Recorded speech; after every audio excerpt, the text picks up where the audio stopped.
गांव में पली बड़ी रीना की शादी शहर में रहने वाले सुमित से हो जाती है। रीना अपने पति सुमित और सास सरला के साथ खुशी खुशी रहती है। गरीबी में पली बड़ी रीना एक जुगाड़ू लड़की थी और हर काम में उसके जुगाड़ लगाने से उसकी सास बड़ी परेशान थी। एक दिन सरला अपनी बहू रीना से कहती है, रीना बहू देख तो मैं बाजार गई थी तो ये तकिए के नए कवर लाई हूँ। वो क्या है ना, पुराने वाले फट गए थे।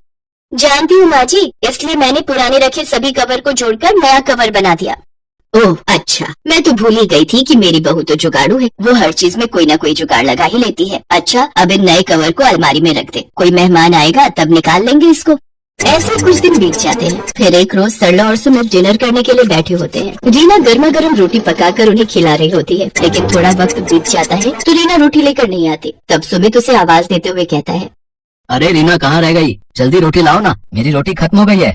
उधर रसोई में रोटी पका रही रीना सोचती है, हे भगवान, इस गैस सिलेंडर को भी अभी खत्म होना था। उधर माँ जी और सुमित जी रोटी का वेट कर रहे हैं, अभी वो आधे पेट उन्हें उठाना सही नहीं रहेगा। सोच रीना सोच, अपना ही कोई जुगाड़ सोच फिर से।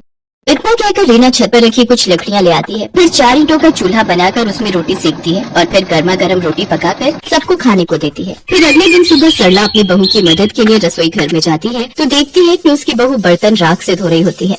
अरे बहू, ये क्या कर रही है, तू राख से बर्तन धो रही है? हाँ माँ जी, अभी देखिएगा सारे बर्तन कैसे चमक जाएंगे। अरे हमारे गांव में तो साबुन कहाँ होता था, हम तो राख से ही बर्तन धोते थे। बर्तन में भी चमक आ जाती है, साथ ही साबुन के पैसे भी बच जाते हैं। हाँ हाँ, वो सब तो ठीक है, पर एक बात बता, तो ये राख लाई कहाँ से?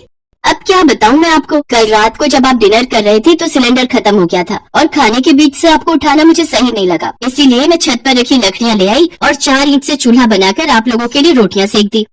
हे भगवान बहू, तुझे पता भी है लकड़ियाँ कितनी महंगी हैं? वो लकड़ियाँ तो मैंने लोहड़ी पर जलाने के लिए रखी थी और तूने उनसे चूल्हा ही जला दिया।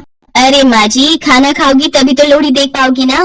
अरे मेरी जुगाड़ू बहू, घर पर एक और सिलेंडर भरा हुआ रखा था, तू उसे लगा लेती ना।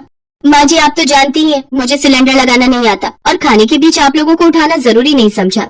हाँ कह तो तू बिल्कुल सही रही है, मैं तो भूल ही गई थी कि मेरी बहू को तो सिर्फ जुगाड़ लगाना आता है, दिमाग चलाना तो उसे आता नहीं। ये कहकर सरला वहाँ से चली जाती है। फिर एक दिन सुमित को ऑफिस जाने के लिए देर हो रही होती है तो वो जल्दी में नाश्ता करता है कि तभी पास में रखा पानी का गिलास उसके फोन पर गिर जाता है। ओह नो, ये क्या हो गया? क्या हुआ सुमित जी? मेरे फोन में पानी चला गया है और अब ये 1 हफ्ते के लिए बंद हो जाएगा। मेरी तो इम्पोर्टेंट मीटिंग्स थी, साथ ही मुझे अपने क्लाइंट्स को कॉल भी करना था। कुछ समझ में नहीं आ रहा है कि क्या करूँ। आप चिंता मत कीजिए, मैं आपका फोन 1 दिन में ठीक कर दूंगी, तब तक आप मेरा फोन इस्तेमाल कर लीजिए। क्यों, तुम क्या 1 दिन में कोई जादू करने वाली हो क्या? अच्छा मुझे देर हो रही है, तुम जल्दी अपना फोन दो, मैं उसमें अपनी सिम लगा लेता हूँ। सुमित के ऑफिस जाते ही रीना उसके फोन को आटे के कनस्तर में डाल देती है। अगले दिन रीना सुमित को उसका फोन देती है तो वो जैसे ही फोन ऑन करता है तो वो पहले की तरह ही काम करना शुरू कर देता है। अरे वाह रीना, अब तुमने कौन सा जुगाड़ लगाया इसे ठीक करने में? जी आपके फोन में थोड़ा पानी चला गया था, इसलिए मैंने इसे सुखा दिया आटे के कनस्तर में डालकर। इसी तरह से रीना हमेशा किसी न किसी तरह अपना जुगाड़ लगा ही देती थी और अपने घर वालों की मदद किया करती थी। ऐसे ही कई महीने बीत जाते। फिर एक दिन सरला मच्छरों को भगाने के लिए कछुआ छाप का धुआं सारे घर में कर देती है, जिससे कि सुमित का गला बंद हो जाता है और वो कुछ बोल नहीं पाता। सुमित जी आज संडे है, बताइए तो आज आपके लिए खाने में क्या बनाऊं? सुमित कोई जवाब नहीं देता। कब से पूछ रही हूँ, आप कुछ बोलते क्यों नहीं? इसके बाद सुमित उसे एक पेपर पर लिखकर देता है कि घर में माँ ने कछुआ छाप जलाई थी, मुझे उससे बहुत एलर्जी है, जिस वजह से मेरी आवाज बंद हो गई है और अब इसे खुलने में 3-4 दिन लग जाएंगे।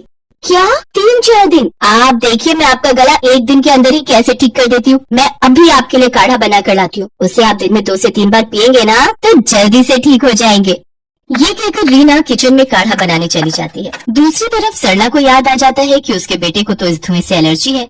हे राम, आज मेरे बेटे को मेरी भूल की वजह से काढ़ा पीना पड़ेगा। वो किचन में जाती है और रीना से कहती है, अरे बहू ये तू क्या कर रही है? सुमित को जब तक डॉक्टर की दवाई दिलवा कर नहीं लाएंगे वो ठीक नहीं होगा। तुम्हारा ये काढ़ा किसी काम का नहीं है। माँ जी ये काढ़ा बहुत ही कमाल की चीज है, आप बस मुझे 1 दिन का वक्त दो, अगर 1 दिन में इनकी आवाज वापस नहीं आती तो फिर हम इन्हें डॉक्टर के पास ले जाएंगे। सरला के लाख समझाने के बावजूद भी रीना उसकी एक नहीं सुनती और अपने पति को दिन में 2-3 बार काढ़ा बनाकर पिलाती है। अगली सुबह जब सुमित सोकर उठता है तो उसकी आवाज वापस आ चुकी होती है। अरे वाह, क्या कमाल है रीना तुम्हारे जुगाड़ में। इतनी जल्दी तो मैं डॉक्टर की दवाई से भी ठीक नहीं हो पाता, जितनी जल्दी इस काढ़े से हो गया। देखा माँ, तुमने रीना के जुगाड़ का कमाल। हाँ हाँ बेटा, तू सही कह रहा है, तेरी आवाज तो पहले की तरह ही ठीक हो गई। मानना पड़ेगा बहू के जुगाड़ को, ये इस बार भी काम आ ही गया। अब तो मुझे बहू के जुगाड़ पर पूरा भरोसा हो गया है, ये हमें हमेशा सही फल ही देता है। तो मान गए ना आप लोग मेरे जुगाड़ को कि ये कोई नुकसान नहीं देता और हमेशा सही वक्त पर काम आता है। हाँ हाँ मेरी जुगाड़ू बहू। ये कहते ही सभी जोर जोर से हंसने लगते हैं। रमा मैं तैयार होकर आता हूँ, ड्राइवर को ये बैग दे दो, गाड़ी में रख देगा। आज मेरी बहुत बड़ी मीटिंग है, ये बैग भूल ना जाऊं। संदीप ने बैग बोला था रखने के लिए, पर इसमें तो सामान है, ये निकाल कर बाहर रख देती हूँ। संदीप तो मुझे ऐसे ही बेवकूफ कहते हैं। संदीप ऑफिस चला जाता है। शाम को वो गुस्से में ऑफिस से घर आता है और रमा को आवाज लगाता है। रमा, रमा इधर आओ। मैंने तुमसे कहा था ना कि आज मेरी बहुत जरूरी मीटिंग है, मेरा बैग ड्राइवर को दे दो, वो गाड़ी में रख देगा। तुमने ड्राइवर को खाली बैग दे दिया। मेरी सारी फाइलें कहाँ हैं? आपने बोला था कि बैग गाड़ी में रखवा दो। आपने फाइलें बोला होता तभी तो रखवाती। बेकार में मुझे डांटते रहते हो। बहू आई अम्मा जी, मैं जा रही हूँ, मुझे अम्मा जी बुला रही हैं। अरे इसके साथ रहकर तो मैं भी बेवकूफ बन गया हूँ, पता नहीं किस दिन इसे अकल आएगी। जी अम्मा जी, आपने बुलाया? बहू मैं मंदिर जा रही हूँ, मेरे आने तक गैस पर करेले रख देना और बीच बीच में चलाती रहना। रमा की सास सुनीता मंदिर चली जाती है और रमा की बेवकूफी शुरू हो जाती है। आज अम्मा जी बहुत खुश होगी। पहले मैं सारे करेले गैस पर रख देती हूँ। हाँ अब थोड़ी देर हो गई है, अभी नहीं चलाती हूँ, अब फिर रख देती हूँ। वैसे मैंने करेलों को बीच बीच में चला लिया है, अम्मा जी आने ही वाली होंगी। रमा की सास सुनीता मंदिर से वापस आती है और रसोई में जाती है। रमा ये क्या कर रही हो? करेले कहाँ हैं? अम्मा जी ये रहे करेले, आपने तो बोला था गैस पर रखने और बीच बीच में चलाना है, मैं करेलों को चला रही हूँ। हे भगवान रमा बहू, मैंने कहा था करेले गैस पर रख देना, मतलब करेले की सब्जी बना लेना और चला लेना, मतलब सब्जी बनने तक हिलाती रहना। तो ऐसा कहना था ना अम्मा जी, आप मुझे जैसा कहेंगी मैं वैसा ही तो आपकी आज्ञा का पालन करूंगी ना। सुनीता और संदीप एक दूसरे की शक्ल देखने लगते हैं और गुस्से को पी लेते हैं। एक दिन तो रमा की बेवकूफी ने हद पार कर दी। संदीप ये कमरे का क्या हाल बना रखा है? इतनी मिट्टी है टेबल पर। अरे ये लैपटॉप, सारा दिन संदीप इस पर काम करते हैं, कितना गंदा हो रहा है ये, क्यों ना इसको अच्छे से धो दूं। रमा लैपटॉप को सर्फ के पानी में डुबोकर धो देती है और कपड़े सूखने वाली रस्सी पर टांग देती है। तभी संदीप आ जाता है। रमा, अरे रमा ये क्या किया तुमने? मेरा लैपटॉप। हाँ इस पर बहुत धूल मिट्टी हो रही थी, मैंने सोचा इसको अच्छे से धोकर सुखा देती हूँ। मैंने सही किया ना? रमा तुम सचमुच तुम बेवकूफ पत्नी हो। मेरा दिमाग खराब था जो तुमसे शादी की मैंने। रमा बहू तुम में जरा भी समझ है?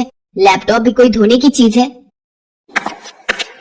अब क्या बात है, क्यों इतना शोर मचा रखा है?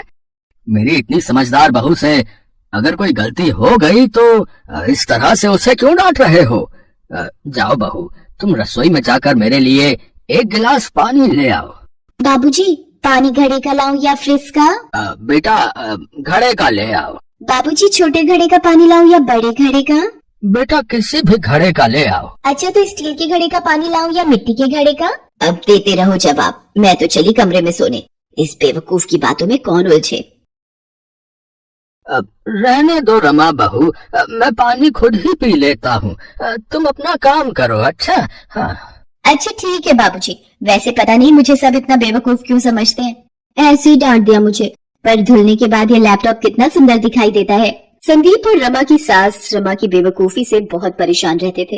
एक दिन संदीप और रमा के ससुर जयप्रकाश को किसी जरूरी काम से दूसरे शहर जाना था। अब सुनीता, मुझे और संदीप को जरूरी काम से लखनऊ जाना है, अपना और रमा बहू का ध्यान रखना है, और तुम भी जरा अपने फालतू दिमाग का कम इस्तेमाल करना। अरे कभी तो बहू को डांटे बिना कोई काम कर लिया कर संदीप बेटा, हैं? चल अब देर हो रही है, ट्रेन का वक्त हो रहा है, चल। संदीप और जयप्रकाश लखनऊ चले जाते हैं। दोपहर के वक्त रमा अपनी पड़ोसन सुधा के साथ बात कर रही थी। अब क्या करूँ सुधा, तू ही बता, कितना ध्यान रखती हूँ सबका, फिर भी संदीप और माँ जी मुझे बेवकूफी समझते हैं। वो तो तू है ही। क्या कहा? नहीं कुछ नहीं, मेरे पास एक इलाज है जिससे तेरी सास और पति तेरे से खुश हो जाएंगे। मैंने भी यही अपनाया था, बहुत चमत्कारी नुस्खा है। क्या नुस्खा है सुधा, जल्दी बता। सुधा रमा की बेवकूफी का फायदा उठाकर उसे एक बेवकूफी से भरा नुस्खा बता देती है। ये नुस्खा तेरे बहुत काम आएगा। वैसे तुझे पता है रमा, पिछली गली में कल रात एक घर में चोरी हो गई। चोर छत के दरवाजे से घर में घुस आए थे। क्या? छत के दरवाजे से? मुझे याद आया, हमारी भी तो छत का दरवाजा खुला रहता है, उसकी कुंडी खराब है। चलो अच्छा है चोरों को ये बात पता नहीं चली। अच्छा अब मैं जाती हूँ। रमा को छत के दरवाजे के बारे में बात करते हुए वही चोर सुन लेते हैं।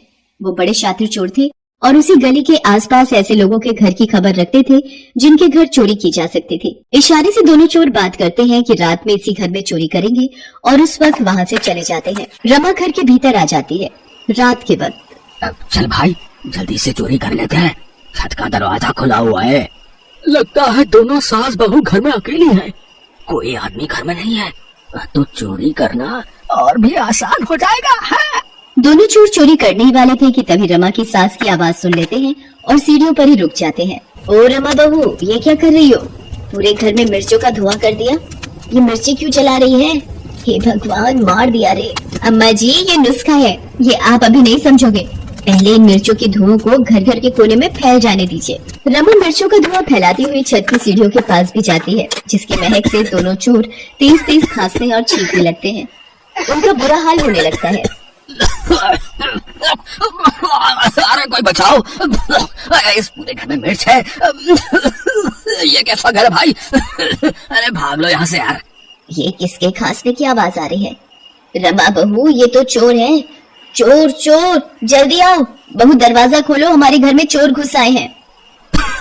अरे मेरी अम्मा हमें जाने दे, हम तो बुरे फंसे जो तेरे घर में आ गए थे चोरी करने। रमा बहू जरा वो सामने रखा डंडा लाना, इन चोरों की तो आज खैर नहीं। रमा और सुनीता दोनों चोरों को पीटने लगते हैं। इतनी देर में मोहल्ले के लोग भी आ जाते हैं और चोरों को पकड़ लेते हैं। ये तो वही चोर है जिन्होंने पिछली गली में कल रात को चोरी की थी। मारो इनको, पकड़ो, पुलिस के हवाले करो, मारो। दोनों चोरों को मोहल्ले के लोग पुलिस के हवाले कर देते हैं। रमा बहू तुमने तो कमाल कर दिया, वाकई में तुम बहुत अच्छी बहू हो। सुधा इधर आ, मुझे लगता है तेरा नुस्खा काम आ गया। अम्मा जी मेरे से पहली बार इतने अच्छे से बात कर रही है। मिर्ची वाला नुस्खा अपना असर दिखा रहा है और उन्होंने मुझे अच्छी बहू भी कहा, नहीं तो हमेशा बेवकूफ बहू ही कहती है। सुधा अपना सा मुंह लेकर रह जाती है क्योंकि रमा की बेवकूफी भरे नुस्खे ने सच में उस दिन कमाल कर दिया। जयप्रकाश और संदीप जब वापस लौटते हैं उन्हें भी सारी बात पता चलती है और वो ही हंस हंस कर लोटपोट हो जाते हैं। रमा को अब भी यही लग रहा था कि ये शायद नुस्खे का कमाल है।